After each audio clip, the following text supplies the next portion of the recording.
Deontay, two questions. Going with the thing with your statue, you did say that you had a lot of fans there in attendance for the unveiling, but you also have fans that were able to still go in there and see the statue, and like you said, motivate them to become better people. So how is it to have that type of impact, not just within your city and your state, but all across the country and all around the world? I mean, it makes me feel very powerful, to know that I motivate so many, to know that I inspire, and to know that certain men, maybe even women, but I know certain men, take every word that I say, and some of them live by what I say. And it makes you powerful. It allows me to use my power for the greater good, though. I always love to see people do well. I always love to see people happy and at peace, because I always tell people I'm soaking in my happiness and my peace, and I want others to feel and see what that looks like. And I can only go off of my life and certain experiences, and I display it. I speaks about it. That's why people love me, because I'm straightforward. You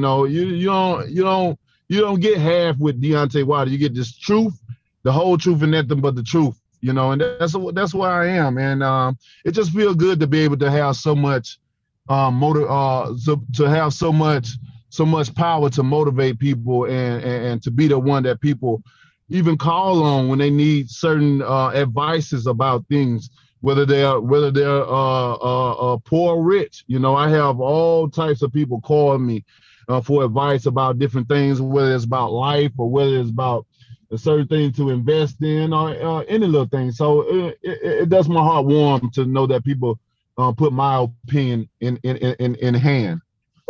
Yes, I've seen that firsthand with a couple of fans that have been there in attendance to see the statue. My next question is, with you being under the tutelage of Malik Scott, tell us about the familiarity that you and Malik Scott have had over the course of time that he has been your trainer.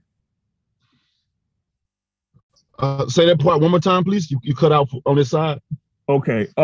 With you being under the tutelage of Malik Scott, kind of talk about your familiarity with you and him as your head trainer. Yeah, man.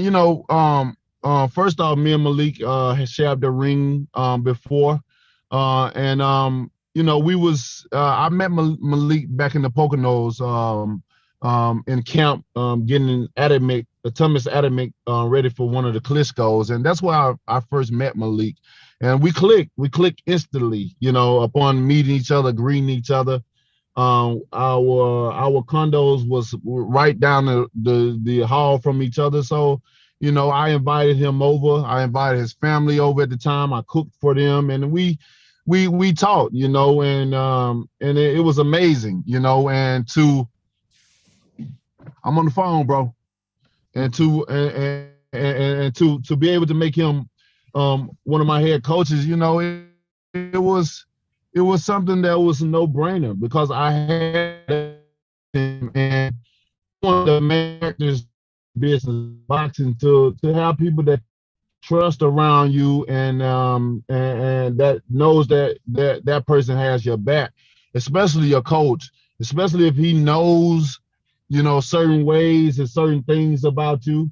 I always buy by this saying, what's understood don't have to be explained. And with Malik, I don't never have to explain certain things. He knows my body language. He knows sometimes how to complete a sentence, what I'm about to say, and that just come with being able to come with experience of being amongst each other, loving each other, and going through certain situations with each other. And I love him to death, man. And I'm glad he is part of the team. Win, lose, or draw, man. That's my brother for life.